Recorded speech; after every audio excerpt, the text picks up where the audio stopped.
Hello friends, welcome to our YouTube channel JK quick learning. आज हमारे preamble का ये 5वां पार्ट और आखिरी पार्ट है जिसमें हम 3 चीजों को समझेंगे।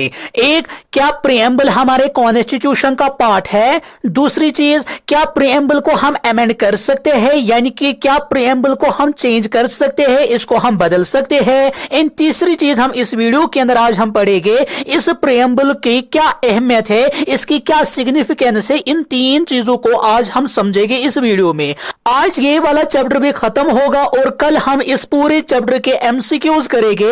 तब तक आप उन सभी पार्ट्स को पढ़ के रखो, अच्छे से उनको समझ के रखो, ताकि कल जो भी एमसीक्यूज वीडियो में आएंगे उनके आंसर्स आपको पहले से ही पता होने चाहिए। तो चलिए आज की वीडियो की हम शुरुआत करते हैं। एंड आज का हमारा टॉपिक है preamble is a part of the constitution, यानी कि हमें पढ़ना है कि यहां पे क्या प्रेम्बल हमारे कॉन्स्टिट्यूशन का पार्ट है या नहीं है। एक कंट्रोवर्सी स्टार्ट होती थी प्रेम्बल के बारे में कि क्या ये प्रेम्बल कॉन्स्टिट्यूशन का पार्ट है या नहीं है। सबसे पहले एक केस आया था जिसका नाम था बीरूबारी यूनियन केस, जो कि 1960 में आता है। याद रखोगे, पूरे पॉलिटी में आप 2 सबसे इंपॉर्टेंट केसेस के बारे में पढ़ोगे।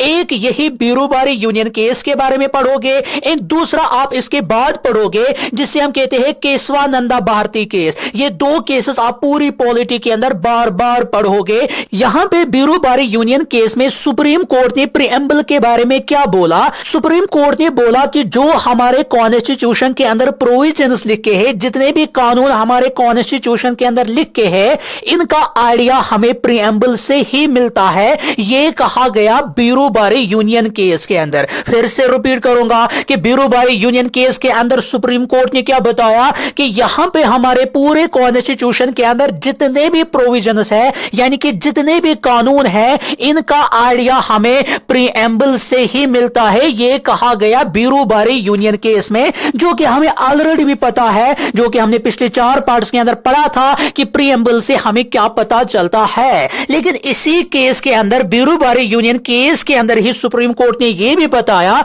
ये जो प्रीएम्बल है ये कॉन्स्टिट्यूशन का पार्ट है ही नहीं। याद रखोगे, एग्जाम में पूछा जाता है वो कौन सा केस था जिसमें यह कहा गया प्रेम्बल कॉन्स्टिट्यूशन का हिस्सा ही नहीं है। बीरूबारी यूनियन केस के अंदर बताया गया। ये बीरूबारी यूनियन केस कब होता है? 1960 में होता है। लेकिन सुप्रीम कोर्ट यहां पे क्या बताता है कि ये जो प्रेम्बल है ये कॉन्स्टिट्यूशन का पार्ट है ही नहीं। लेकिन इस डिसीजन को पलट देते हैं उसके बाद नया केस जिसका नाम होता है केशवानंदा भारती केस। एंड ये केस कब होता है? 1973 में। इस केस के अंदर सुप्रीम कोर्ट यहां पर रिजेक्ट करता है पुरानी उस दलील को जो उसने बीरूबारी यूनियन केस में बताई थी। इस केस के अंदर यह रिजेक्ट किया जाता है कि प्रेम्बल हमारे कॉन्स्टिट्यूशन का पार्ट नहीं है। यहां पर इस केस के अंदर अब बताया जाता है ये जो प्रेम्बल है ये हमारे कॉन्स्टिट्यूशन का हिस्सा है और हमेशा रहेगा ही।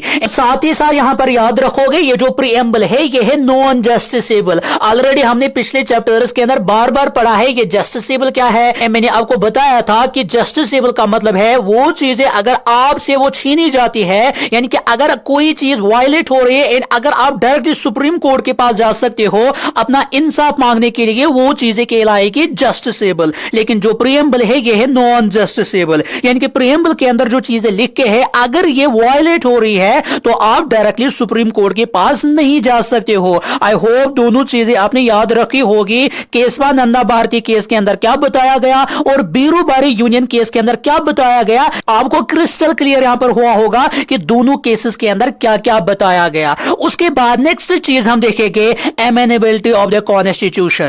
सॉरी, यहां पर ये ठीक करोगे, एमेनेबिलिटी ऑफ द कॉन्स्टिट्यूशन नहीं है, यहां पर एमेनेबिलिटी ऑफ द प्रेम्बल यहां पर है। ये टाइपिंग मिस्टेक हो चुकी है यहां पर, तो यहां पर आप करेक्ट करोगे ये प्रेम्बल है ना कि यहां पर कॉन्स्टिट्यूशन है। यानी कि हमें पढ़ना है कि ये जो हमारे कॉन्स्टिट्यूशन के अंदर प्रेम्बल है क्या इसको बदला जा सकता है या इसको चेंज नहीं किया जा सकता है। यहां पर हमने ऑलरेडी पढ़ा है, जब हम फीचर्स ऑफ इंडियन कॉन्स्टिट्यूशन पढ़ रहे थे वहां पर हमने पढ़ा था एक फीचर है हमारे कॉन्स्टिट्यूशन का, blend of rigidity and flexibility. वहां पर हमने एक आर्टिकल के बारे में पढ़ा, आर्टिकल 368, एंड वहां पर हमने समझा था ये जो आर्टिकल 368 है इसकी मदद से हम कॉन्स्टिट्यूशन के अंदर कैसे बदलाव ला सकते हैं। ये मैंने वहां पर एक एक चीज आपको with the help of example दिखाई थी। I think so lecture number 2 के अंदर ही इस चीज को हमने डिस्कस किया था।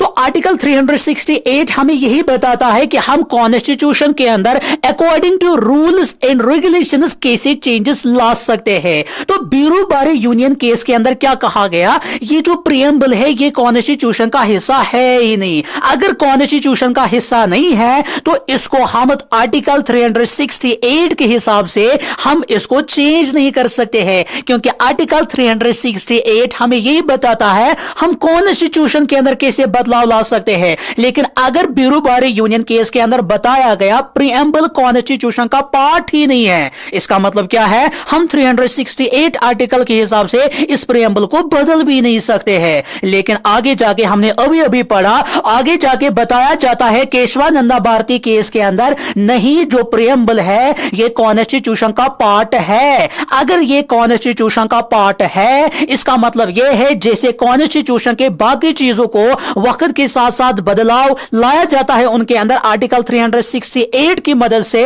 तो इसका मतलब यह है कि जो प्रीएम्बल है इसको भी हम वक्त के साथ साथ चेंजेस ला सकते हैं। ये दोनों चीजें आप याद रखोगे। इसका मतलब अब आपने ओवरऑल समझा होगा कि हां कॉन्स्टिट्यूशन के अंदर जो प्रीएम्बल है इसको हम चेंज कर सकते हैं, इसको हम बदल सकते हैं। क्यों? क्योंकि हमें आर्टिकल 368 की तरफ से हक मिल चुका है कि कॉन्स्टिट्यूशन को हम बदल सकते हैं। एंड अगर आप देखना चाहते हो ये जो 368 आर्टिकल है ये हमें कैसे इजाजत देता है कॉन्स्टिट्यूशन के अंदर बदलाव लाने के लिए, तो आप वीडियो नंबर 2 या वीडियो नंबर 3 है वो आप चेक कीजिए। वहां पर एक फीचर के अंदर हमने इस आर्टिकल को अच्छे से समझा था। वहां पर मैंने 2-3 एग्जांपल उसकी मदद से समझाया था कि ये आर्टिकल कैसे काम करता है। तो यहां पर आपको समझ में आया होगा कि हां प्रीएम्बल को भी हम बदल सकते हैं, लेकिन शर्त एक है। शर्त क्या है कि हमारे प्रीएम्बल या कॉन्स्टिट्यूशन का जो बेसिक फीचर है यानी कि जो बुनियादी उसूल है वो चेंज नहीं होने चाहिए।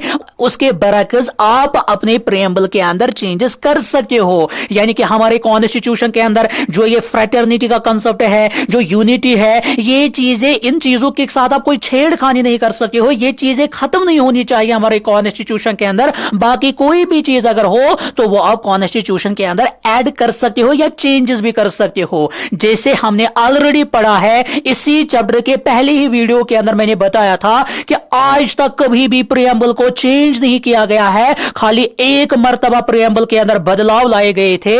एंड वो किसकी मदद से लाए गए थे?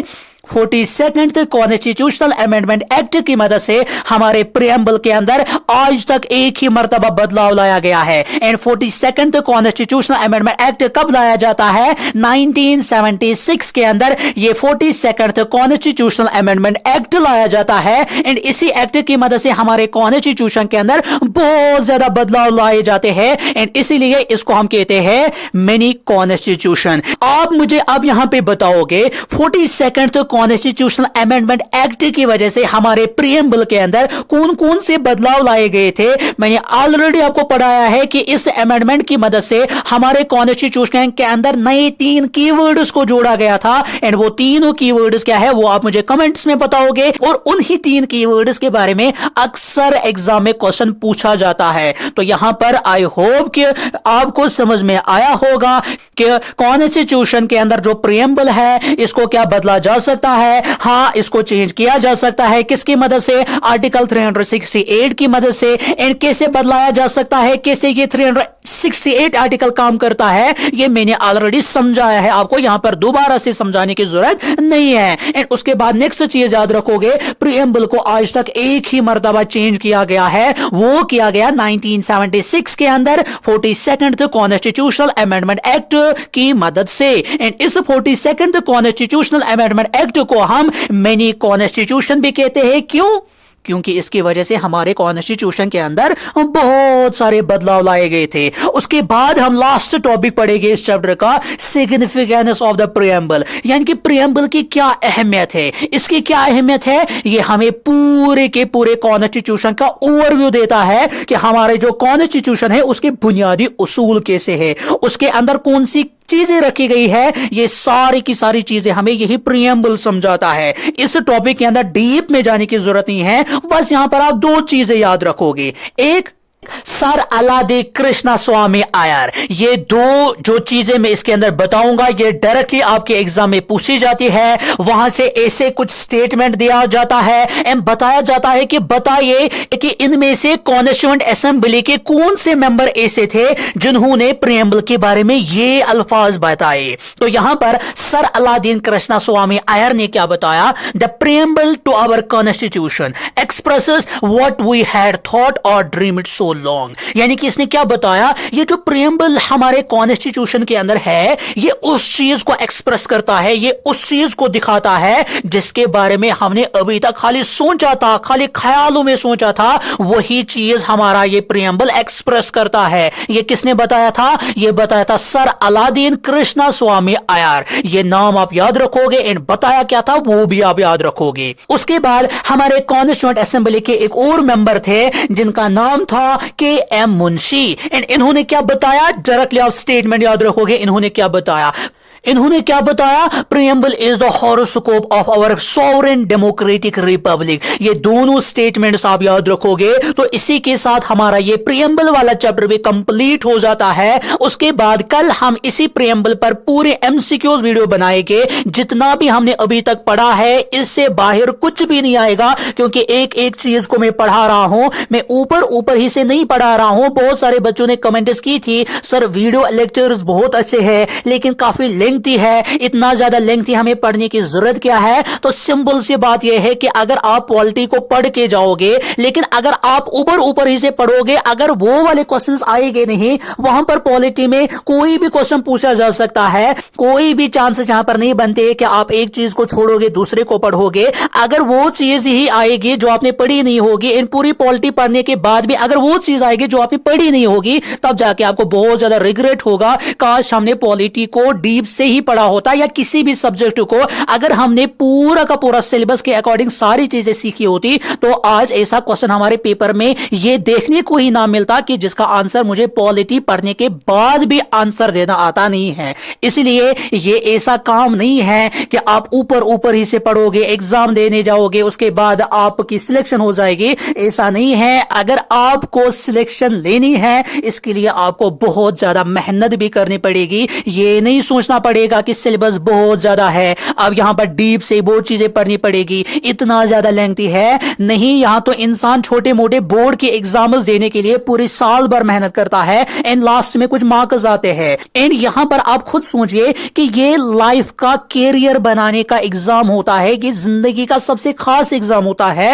एंड इसके लिए अगर आप सोचोगे कि 2-3 महीने तक ऊपर ऊपर इसे पढ़ेंगे तो सिलेक्शन हो जाएगी, तो आपकी कभी ख्वाब में सिलेक्शन होने वाली फिर है नहीं। आपको मेहनत करनी है। आप इमेजिन करो कि आपने 10th में कितनी मेहनत करी, आप इमेजिन करो 12th में कितनी मेहनत करी, ग्रेजुएशन के दौरान कितनी मेहनत करी। तो वहां पर पूरे साल भर आप एक एग्जाम देते थे, पूरे साल भर उसके लिए पढ़ रहे थे एंड उसके लिए पास होना पड़ता था। लेकिन इस एग्जाम की आप सोचो जिसमें लाखों बच्चे हो गए, आपको लाखों बच्चों में से सिलेक्शन लेनी है। इसके लिए अगर आप ऊपर ऊपर ही से पढ़ने बैठोगे तो आपकी सिलेक्शन बहुत ही कम चांसेस है आपके सिलेक्शन होने के। इसलिए अगर टाइम लग भी जाएगा लेकिन आप पेशेंस रखे, सब्र रखे, आपके एग्जाम में अभी टाइम है भी। आप ये ना सोचे कि 1 महीने के बाद ही एग्जाम होगा। आप बहुत ही इत्मीनान के साथ एक एक चीज को समझो, अच्छे से पढ़ो, रिवाइज बार बार करते रहो। ऐसा नहीं है कि एक लेक्चर पढ़ा उसके बाद 20 दिन के बाद उस लेक्चर की ओर देखोगे, नहीं, कम से कम एक एक हफ्ते में कम से कम जो चीजें पूरे हफ्ते भर पढ़ी होगी उन चीजों को फिर से रिवाइज करो।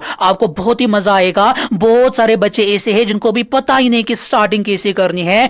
जल्द ही मैं नेक्स्ट वीडियो के अंदर मैं आपको समझाऊंगा कि आपको कहां से स्टार्टिंग करनी चाहिए, क्या क्या पोर्शन आपको पढ़ना चाहिए, पहले आपका टारगेट क्या होना चाहिए। जल्द ही मैं वो आपको नेक्स्ट वीडियो के अंदर बताऊंगा। तो कल के लिए आप एमसीक्यू सीरीज के लिए रेडी रहोगे, तो तब तक के लिए आप कल तक पांचों के पांचों लेक्चर्स को अच्छे से पढ़ोगे, एक एक चीज को आप रिवाइज करोगे। तो मिलते हैं कल नेक्स्ट वीडियो के अंदर।